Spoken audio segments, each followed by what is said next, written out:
Aqui no nosso estúdio a gente conversa com Mina Karakuchansky, ela é diretora para a América Latina da Federação Mundial contra as Drogas. Tudo bem, Mina? Bom dia. Bom Mina, dia. bom dia. Prazer. E lá em São Paulo a gente recebe o psiquiatra Tiago Fidalgo, ele é médico psiquiatra do Programa de Orientação e Atendimento a Dependentes da Unifesp, que é a Universidade Federal de São Paulo. Tudo bem, doutor? Bom dia. Bom dia, tudo bom?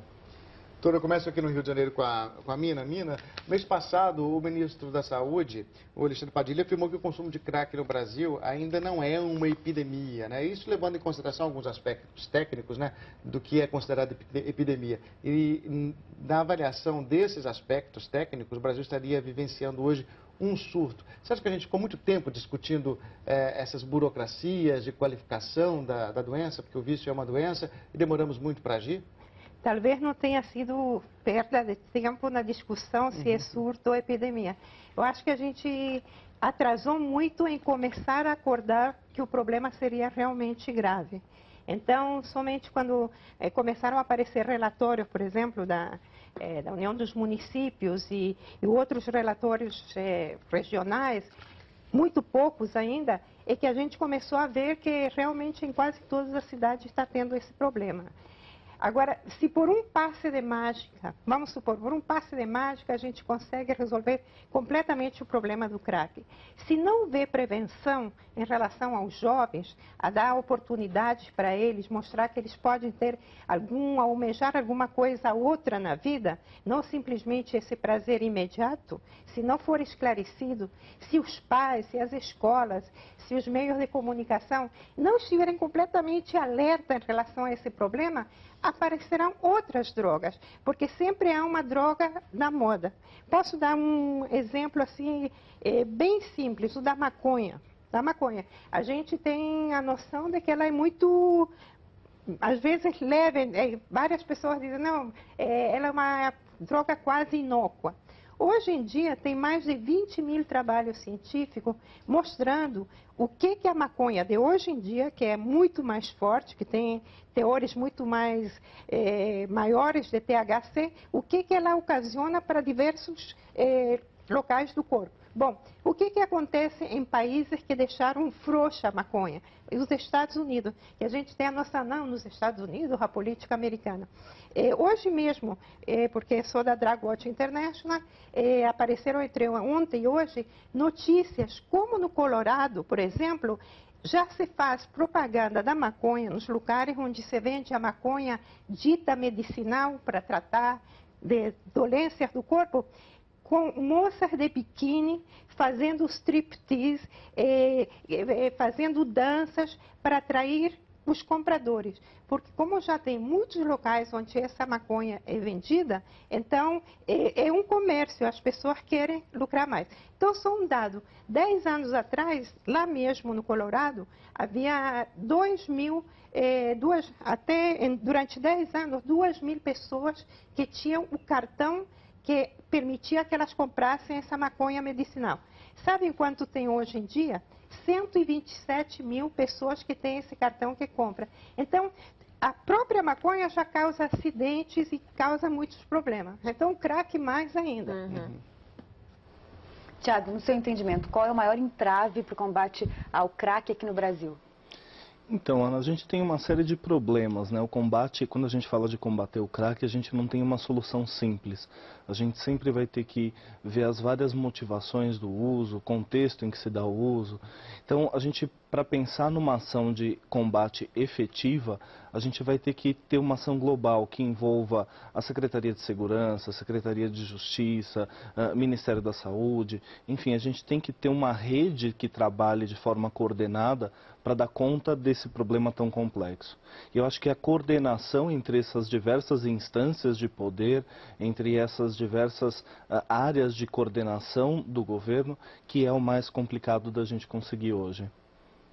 Doutor Tiago, teve um relatório que foi divulgado ontem pelo Conselho Federal de Psicologia falando sobre o atendimento a usuários de drogas, a dependentes químicos nas clínicas, né? Uma avaliação de maus tratos que eles sofrem nessas clínicas.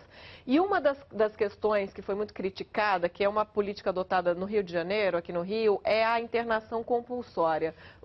Essa pessoa usuária de crack, o senhor acha que ela tem condições de escolher ser internada ou não, nas condições em que ela se encontra? E ela está tanto tanto correndo perigo quanto oferecendo perigo. A internação compulsória não seria uma saída para esses casos? Eu acho que a gente tem que pensar, quando a gente vai falar de internação, especialmente da internação compulsória, que o tratamento do dependente de crack ele vai ser feito em 2 momentos. Então a gente tem o primeiro momento em que você tem que fazer a desintoxicação. Nesse momento, quando o usuário está lá na Cracolândia intoxicado, certamente o poder de escolha dele está prejudicado. Mas não por isso a gente pode atribuir que a internação compulsória ela vai resolver todos os problemas. A gente precisa, e isso é uma diretriz tanto do Ministério da Saúde aqui no Brasil, quanto do Ministério da Saúde americano, do equivalente americano, o tratamento ele tem que ser voluntário. O paciente tem que estar envolvido, ele tem que estar motivado. A gente sabe que uma série de dificuldades vão ser enfrentadas ao longo do processo de tratamento. Então, se o paciente ele não está muito mobilizado, muito envolvido no seu processo, a gente sabe que a chance de sucesso é muito pequena. Então, por isso que a internação involuntária, ela elimina o problema emergencial, ela tira o paciente da rua, mas ela não necessariamente é a solução da dependência, o tratamento da dependência em si. Doutora Mina, uma pesquisa da Unifesp apontou que 1/3 dos usuários do crack consegue cura, outro 1/3 prolonga o uso e 1/3 morre. E desses que morrem, 85% é por conta da violência em torno da droga. Aí eu pergunto para a senhora, pela degradação rápida que sofre o usuário de crack, o tratamento desse paciente ele deve ser diferenciado dos demais pacientes que são viciados em drogas? Bom, se a gente fizesse esse tipo de escolha, quem vai viver e quem vai morrer é uma coisa, eu acho que até vai em contra dos direitos humanos. Então, é uma questão que eu, pessoalmente, não apoiaria de fazer assim, uma diferença entre os que a gente já sabe que quem é que decide que realmente já não pode, não tem solução. Então, essa questão do tratamento é muito complexa. O tratamento, quando é bem feito e no tempo adequado e com o tempo adequado, dá resultados. Mas realmente precisa ter um acompanhamento posterior muito forte. Eu quero chamar a atenção para o relatório que saiu há poucos dias do Conselho Federal de Psicologia, né? Uhum. E chamava a atenção para as deficiências que tem em quase todos os locais que foram visitados pelos psicólogos que queriam fazer essa avaliação. Então, essa avaliação está completamente certa, mas seria assim, excelente se a gente morasse assim, num país como a Suíça ou como a Finlândia, onde tem essas condições econômicas para fazer um tratamento bem feito. E o que se faz então? Então surgem as comunidades terapêuticas, que bem ou mal também tentam dar uma solução. Obviamente que tem que fiscalizar e tem que ver para não serem cometidos atos atrozes. Mas é muito difícil, porque quanto custa um tratamento realmente bem feito? É muito caro. Mina, queria aproveitar o gancho das comunidades e fazer uma pergunta para o Tiago. O Ministério da Saúde, Tiago, informou que está sendo elaborada essa portaria para a regulamentação das chamadas comunidades terapêuticas, que são os centros de tratamento muito criticados aí por especialistas. Alguns analistas acham que essa regulamentação seria uma volta dos antigos manicômios, né? Como você vê essa crítica? Você concorda? Você acha que a gente tem estrutura para fiscalizar o funcionamento desses centros? Eu acho, na verdade, que o grande problema é quando você generaliza. Acho que, como tudo na vida, a gente não pode fazer generalização nesse caso. Então, certamente, existem comunidades terapêuticas que são muito sérias, fazem um trabalho de qualidade e conseguem bons resultados. Existem comunidades terapêuticas que são fundamentais para o tratamento dos dependentes. Agora, infelizmente, a gente sabe que a maior parte delas, elas não têm a estrutura mínima que um paciente dependente precisa. Então a gente sabe que a maior parte delas não conta com nenhum tipo de profissional, não conta com um psicólogo, com um psiquiatra, não conta com sequer um auxiliar de enfermagem. São ex-usuários que coordenam o serviço. Então é muito complicado quando a gente está falando de um problema de saúde tão grave, a gente delegar o tratamento para uma unidade que não tem profissionais, que não tem um olhar técnico para a questão. Doutor Tiago, nós temos agora a participação de assinantes no nosso debate. Quem nos escreve é o Rafael Coutinho. Ele pergunta o seguinte para o senhor: gostaria de saber se uma pessoa viciada em crack pode pedir afastamento pelo INSS e como deve proceder? Pode. A pedir afastamento pode, a gente sempre não tem como garantir. Na maioria dos casos, os pacientes dependentes não de crack, mas os dependentes de múltiplas drogas, então crack, álcool, maconha, eles conseguem esse afastamento. Então, com um laudo do médico que está fazendo o segmento, em geral, esses pacientes conseguem o auxílio do INSS.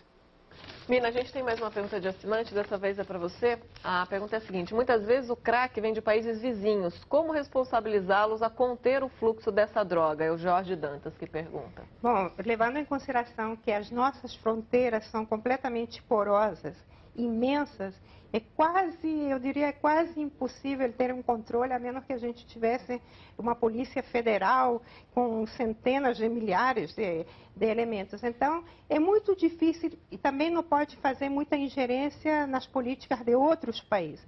Para isso existem os tratados e as convenções das Nações Unidas que tentam fazer pelo menos nortear as ações dos países. Todos os países, com exceção de muito poucos, são signatários dessas convenções. E por essas convenções, o uso de drogas deve ser prevenido. E também deve existir um controle de não entrada das drogas. Mas tudo isso é complicado, porque cada um vê o seu problema desde o seu âmbito.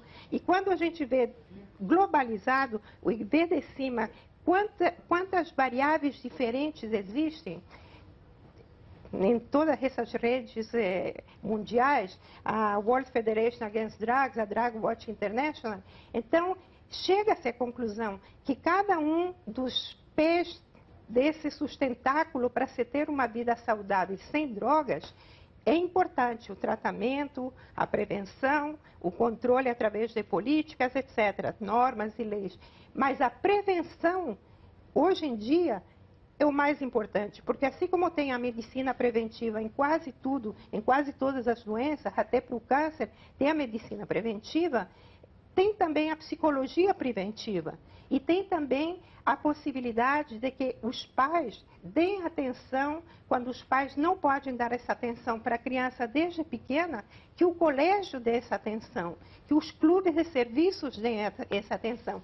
Então, tem diversas maneiras de fazer, mas eu acho que a gente já está dando um passo importante pelo número de manifestações que existem e pelo número de estudos que estão começando a pipocar, tanto do governo como de universidades. Por exemplo, o Estado de São Paulo está sempre à frente com essas coisas. Aproveitando, sem querer te cortar, mas Sim. já falando também, porque você falou duas coisas aí, o Estado de São Paulo e também falou bastante dos jovens. Tiago, ele pergunta para você, dentro desse plano que deve ser divulgado pelo Ministério da Saúde, você acha que os jovens devem ser prioridade no combate ao uso do crack?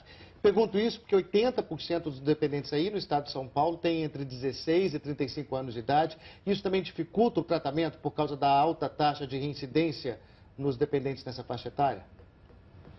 Sem dúvida, os jovens, eles são hoje a população mais vulnerável que a gente tem. Eu acho que essa questão que a Mina levantou da prevenção, ela é a mais importante. Eu acho que quando a gente fala num plano de combate ao crack, esse plano tem obrigatoriamente que incluir estratégias de prevenção.